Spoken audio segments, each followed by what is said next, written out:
Blood donors are a lifeline to our patients. Some of these people would not live without the blood that's on our shelves. It's really important that people donate so that we do have blood on our shelves and that we can have the blood there when the patients need it. I think it helps a lot of people, the cancer patients, people that might be in accidents or whatever. When you do give blood, you are actually helping somebody that you have no idea who they are. I don't know directly who I might save or help or whatever, but I like to think that, I've been part of that. They need the blood. They need that to live. That's why I'm here. If I can help someone to live a long life or be better and not to be in pain, call me. Mississippi Valley Regional Blood Center is a licensed biologics manufacturer of blood products. We support 81 hospitals, and we do that support through a partnership that involves volunteers, volunteer donors, our staff, our hospital partners. Setting up a blood drive is very simple. Just make sure there's space available there. Some of the corporations that I've had Mississippi Valley work with will bring in the mobile unit. So it's more or less just parking out in the parking lot there, getting the signs posted and getting people out there. It is very easy. It takes very little time to do it. The staff are great to work with. They come to my workplace, it's no out of the way time for me at all. It's just walk downstairs, give blood, and I'm ready. It's a simple process, it's not painful in that, so that got me to get more motivated to get people to sign up, and that's why we started doing 4 blood drives a year instead of just 2. I think it's important. I think it's good for the community, and I know there's a lot of people here that give blood.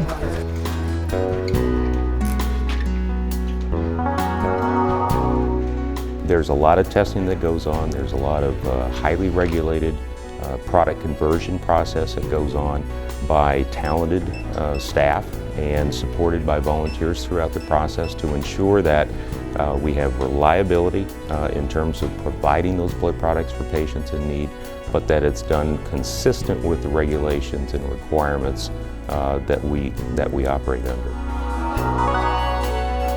The maximum amount of products we can get from one whole blood donation is we can get a red cell, we can get a platelet, we can get a plasma product, and we can also get a cryo from that unit. There is a first spin on the unit, which is taking the plasma off of the red cell, and then we do a second spin on those, and then the cryo is expressed off of this unit.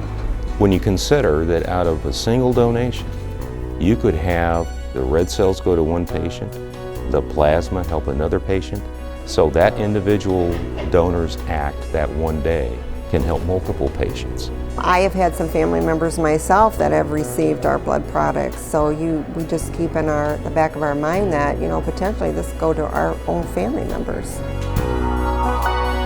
Each unit of blood goes through an extensive battery of tests. We test for infectious diseases, which is transmitted through blood transfusions, blood contact.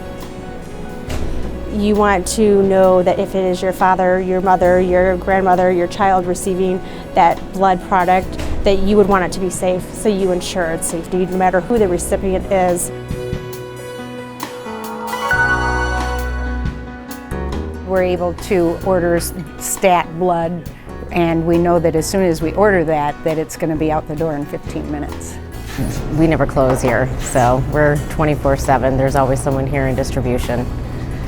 There's a need of blood, there's always someone here to take it. The timeliness of deliveries, the communication back and forth so that we get what we need when we need it. Mississippi Valley's just been great. Just knowing that what I do every day is it's saving lives.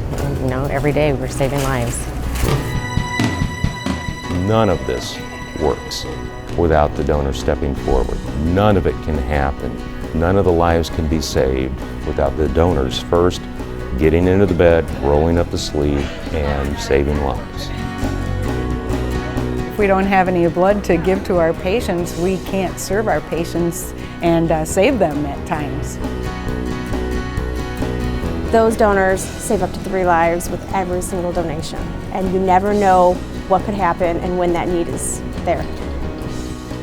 That is one way that is so, I would say, intimate, whereas we can give money and all of the other things, clothes, whatever, but this is something really deep, to be able to give somebody your blood.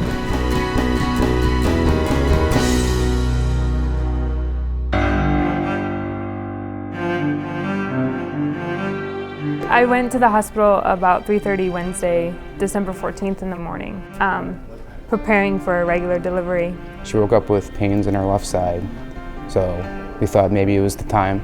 So we went to the hospital. They induced me, broke my water, tried to go through the pushing. She pushed for about 2.5 hours, and all of a sudden baby turned and he was stuck. So our only other option was a C-section. When I went in for a C-section is when everything went downhill. All I could see is nurses going in and out, in and out, in and out.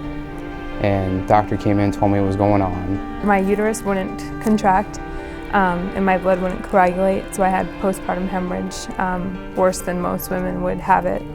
They took her to ICU. Next morning, she started hemorrhaging. And that's when they went in and removed my cervix and my left ovary and left fallopian tube. But during both surgeries, I had to receive 13 units of blood for each surgery because the blood was going out as fast as they were pumping it in. And actually, when I was waiting in the surgery waiting room, I saw the blood guy several times, and I saw the cooler. All I can say is thanks to all the donors to have that available for me, because if it wasn't for all that, I wouldn't be alive. He's perfect. Sleeps through the night for the most part.